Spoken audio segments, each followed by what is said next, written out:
and I have taken it upon myself to provide the guns. We must strike the iron while it is hot. When the trumpet shall sound, ye Menelik, will you be there? The Lord, anytime I hear that trumpet, I will be there. I will be there. The two axemen crossed their axes in greeting. Dodori Mato the glorious, the time for action is ripe. Clear road, movie yelled.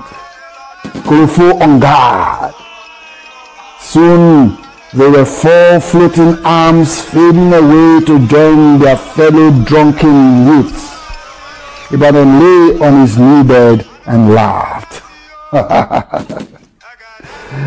It was a rare peek into two minds carved by hemp into believing impossible fantasies could come true. How do they expect to overthrow trained soldiers with speeches and sentiments?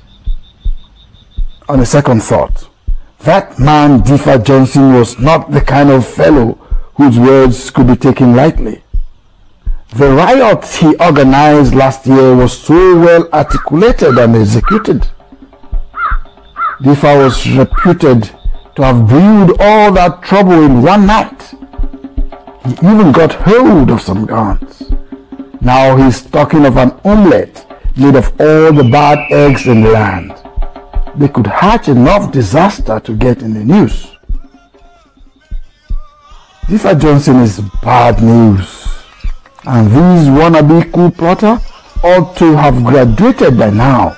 What are they waiting for on this campus? It has been over 3 years since he arrived in the city for a degree in history. It's been a pole vault experience for the rustic. This night's work was certainly the deepest he has come into the soul of the campus underworld. He was enveloped in the wide continuum of drumming, gongs and boastful songs. Nights is when they brew all the drama we are lured into in daylight. He had always wanted to be popular and accepted by the campus community, to have his ears to the ground and be influential. Lying up here, facing the moon within shouting distance of these revelers, he realized that all that is desirable here is faith and the degrees. Getting married to her would make him happy and complete. Getting a master's degree and a doctorate would be the perfect icing. Drinking, singing and dancing all night long was not a desirable pastime. Toying with mind-bending drugs and dressing to spook people were even less attractive. Plotting social rapture was completely off limits for Ibadan. Feeling safe in his perch, Ibadan switched his mind to the newly cleared up sky and the slim moon. He had a special relationship with them, and a pet name for many of the unveiled stars. They kept him company and had shared his memories from childhood. Isolated once again after 3 years of soaring and faith's love and laughter, he blew the dust off his mental fires. The dancers and their doom faded away as his mind drifted to his very first encounter with this university as a freshman. His oldest friend, the moon, was wearing a black veil which faded and returned every 5 or so steps. A cold breeze drifting westward, wailing softly. The freshman's shadowy figure shifted soundlessly through the night. Head lowered and hands sunk in his pocket. It was his first night in Liberty University.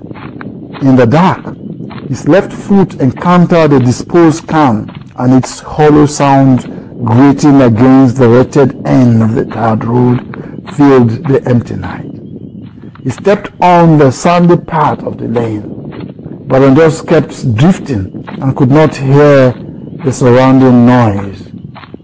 Only his heartbeat filled the earth. He could feel the expanse of the universe in his heart, an infinite void that neither his grandmother and her tales nor the moon he often took solace in could feel.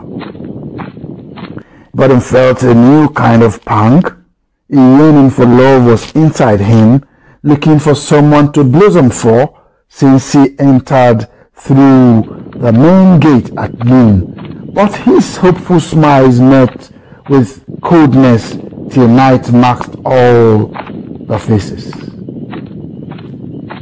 His lonely soul ascended into the sky, groping for a soulmate, a woman to share his moments, but he was clueless about courting women.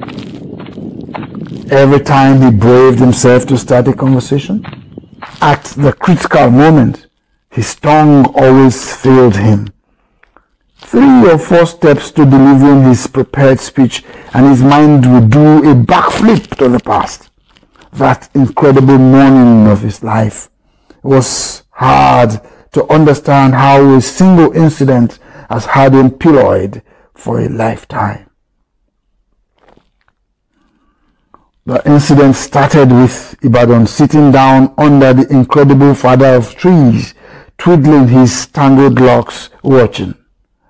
The other children were splashing about in the shallow part of the stream. Their happy voices strummed strings in his heart, pulling him. He watched them with longing eyes. They dashed about. They splashed each other with water. They sang and played games. He could not bear it any longer. His heart was drawn to them. He got up.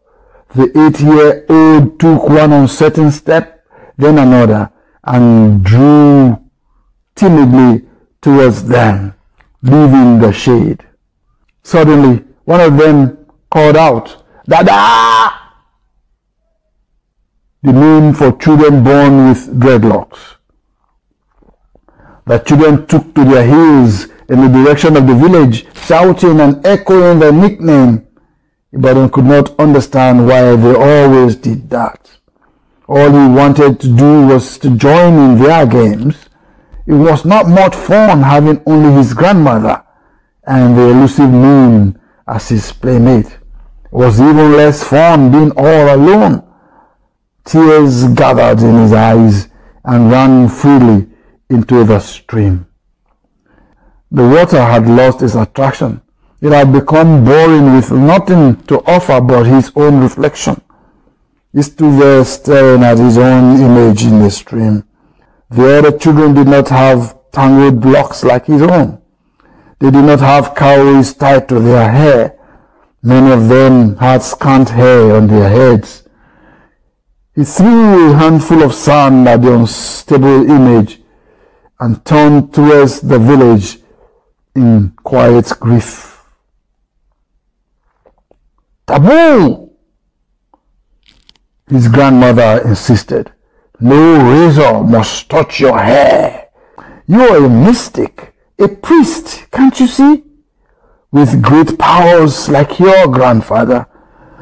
"I don't want powers. I want to play with the boys."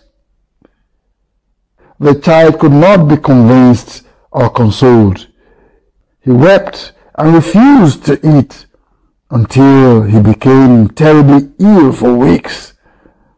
The diviner was invited. He advised that the locks should be cut. The rite was performed, and the child was glad to see that he now looked like other children in the village. Unfortunately, the name stuck, and his mates still took to their heels whenever he showed up among them. Adults treated him with deference and gave him gifts whenever they saw him. He could not feel comfortable with that either, because he was smart enough to notice that he was being treated differently. Only his grandmother treated him like a normal child. Life in his village set the stage for an endless pattern of isolation.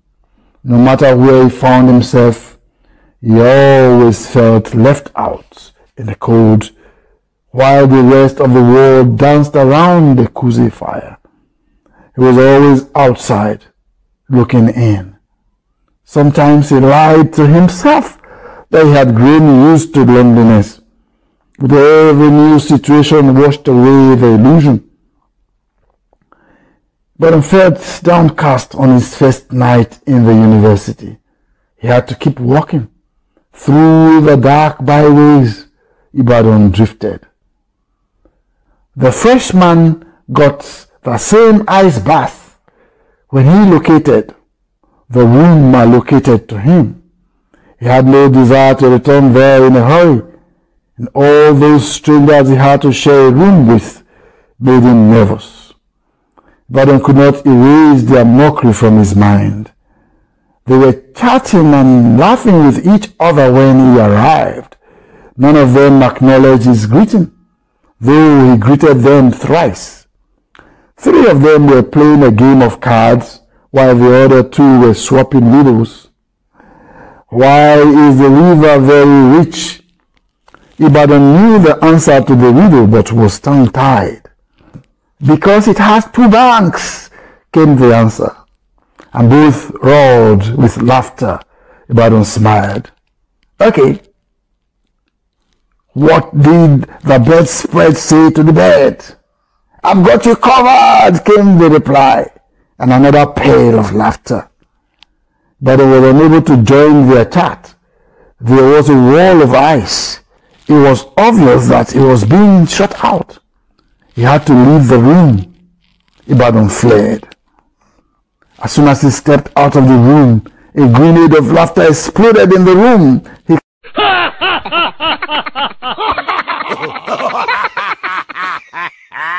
He crouched by the window to eavesdrop. Did you guys notice his shoes? Asked one of his new roommates. He must have borrowed them from Mongo Park, replied another. Those are the shoes Methuselah wore on his 16th birthday. When I saw his bell-bottom pants, I thought we had time traveled to James Brown's heydays.